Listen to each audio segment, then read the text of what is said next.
As always on Monday, we start with the NFL, Teddy. One of the best days ever for bookmakers in Las Vegas, for bookmakers, period. The Underdogs started 9-1 in the early games. The only win was Atlanta, which Detroit scored, and then it was reversed. I mean, you had a scenario, Teddy, a 61-yard field goal for Philly, an epic comeback for Brady and the Patriots, and then Detroit thinks they scored to win the game. You could add a 10-team money dog underline parlay. It was crazy. Yeah, it certainly was an exciting NFL Sunday. We got to start by talking about the politics, of course, and of course, we're not going to talk about politics on the show unless we're betting on it. But certainly yesterday's games in the NFL about a little bit more than football here in the United States. A lot of protests and all of that. But when it came down to the actual action, I'll tell you what, it was a fun NFL Sunday. And look, yesterday was truly a banner day for bookmakers. All the parlays went down. All the teasers went down. Most of the combinations went down. And of course, we saw insanity in a sense. 7 teams scored 24 or more points and lost the game. And look at that compared to what we saw the first couple of weeks of the season. If you scored 24 plus in week 1, 14-1.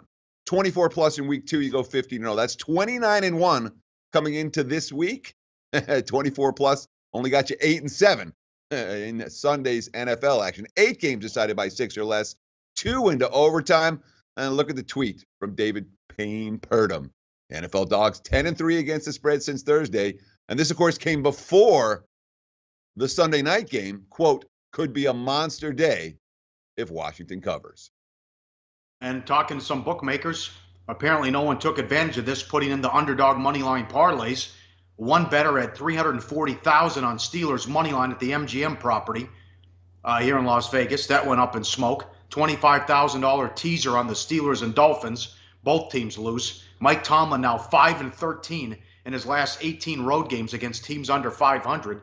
But I mean, you did huge payday there, possibly, Teddy, if people put the right teams together. When you look at some of these crazy payouts with all the road chalk.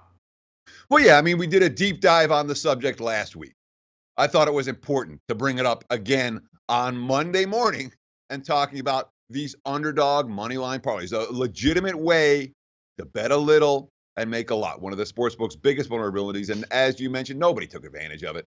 Look at the dogs cashing on the money line, the Jags, the Bears, the Jets, the Bills, the Saints, the Redskins, all coming through for underdog better. If you parlayed a couple of those combos together, you had a very, very nice Sunday, as opposed to most NFL bettors around the country and around the globe. All right, hard to call it a bad beat, but the Lions +3. Listen, you gave up 30 points, and Matt Ryan had 3 interceptions. So you're supposed to win the game. Not to mention the whole final drive was set up with bullshit. It was supposed to be 3rd and 30, and the Falcons got called for defensive holding, automatic first down. And then there was a second, I think it was 3rd and long, and there was a PI on Atlanta that put it inside the 5.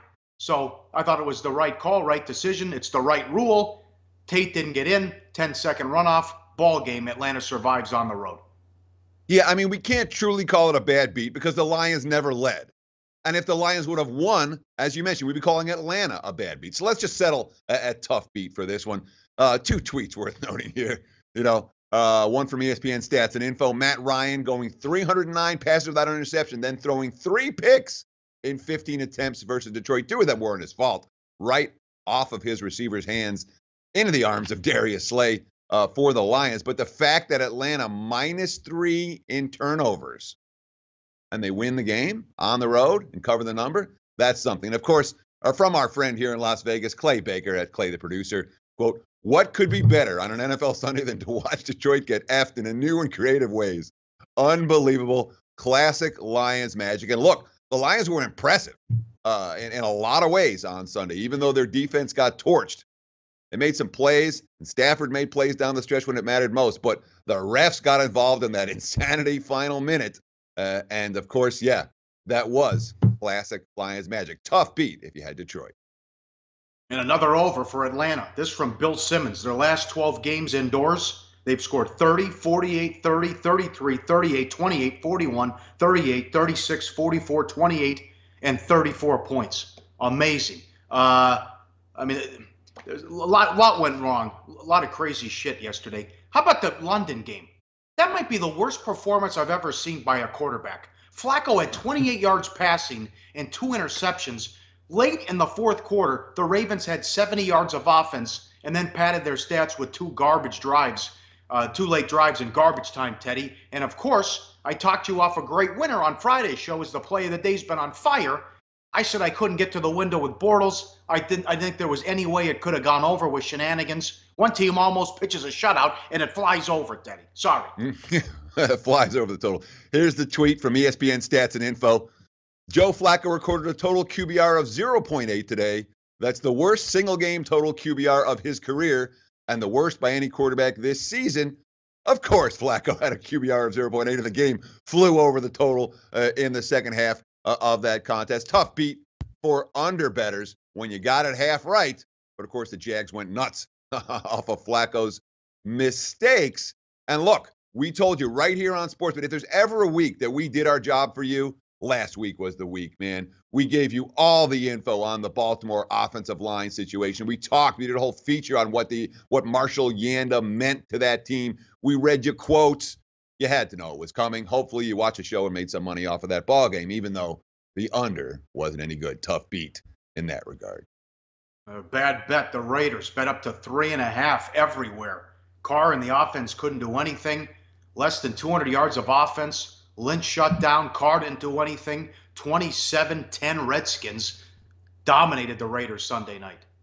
Sure, and it was nothing but Oakland money. Here's a tweet from Dave Mason, our good friend from betonline.ag. Raiders up to 3.5-point favorites. Biggest bet, game, and decision of the young season. Just 25% of the cash on the Skins. Bookmakers had a banner day on Sunday. No game was better for them than this one. Oakland, they have 7 first downs. I mean, that was a complete shit show for the Raiders. They came out flat, and you're going to see that time and again, even though it was a Sunday night national TV game, coming off the impressive performance they had last week, just weren't able to do it in back-to-back weeks. Good result for that. Another one, Eagles took heavy money, bet up to 6, and they were lucky to win after blowing a 14-point lead in the fourth quarter, but Elliott wins it from 61 yards, 27-24. And, of course, if you had the Giants minus the points, you're rooting, or plus the points, you're rooting for Jake Elliott to make that field goal at the end. You don't want to sweat out an Eli pick 6. You don't want to do anything that's going to screw your ticket because, of course, the Giants scored 21 in the fourth quarter. Eli finally got going. And then when it mattered most, the Giants defense ran out of gas. Eagles marched down the field. Jake Elliott, quote, after the 61-yard field goal, after getting signed off the waiver wire. It's a kind of a blur to me. I don't usually go out that long during the course of my warm-up. I usually go out 50, 56, maybe 57, and call it a day from there. He missed a 52-yarder earlier in the game. 61-yarder to win the game. Look at that. They're carrying him off the field on their shoulders. This also from Bill Simmons. Eli Manning is now 30-37 in his last 67 starts. Only Phillip Rivers has more losses going back to 2013. And since 2013, he has a lower quarterback rating than Foles, Kaepernick, and Cutler. As one reader wrote in, he's 2 Hail Mary passes away from being Kerry Collins. All right, well, this is easy. Pros against Joe's recap. I mean, this is the books that cater to the wise guys had a rough day, but the public got destroyed. Yeah, they sure did. And again, we did this last Monday. The pros had a good day. The Joes had a bad day. Now we're doing it again this Monday. And look at the pros. This is, again, information that we gave you on the weekend preview show last Friday. Pros, who were the professional bettors. They're on the Bears, winner, right side. Saints, winner, right side. Titans, winner, right side. Bungles, winner. Let's call them the Bengals. They bungled that game away, though. Winner. Yeah. And, of course, they like Arizona tonight. We'll see that how that game turns out. And for the Joes, what? I mean, we got to talk about the Bears first for a minute, just for a minute. Did you see them run all over Pittsburgh in that ball game? Was that just one of those spots, Pauly?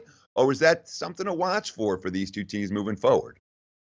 No, that's what Tomlin does against bad teams. I don't understand it. He can't. The Steelers stink against bad teams. It doesn't make any sense.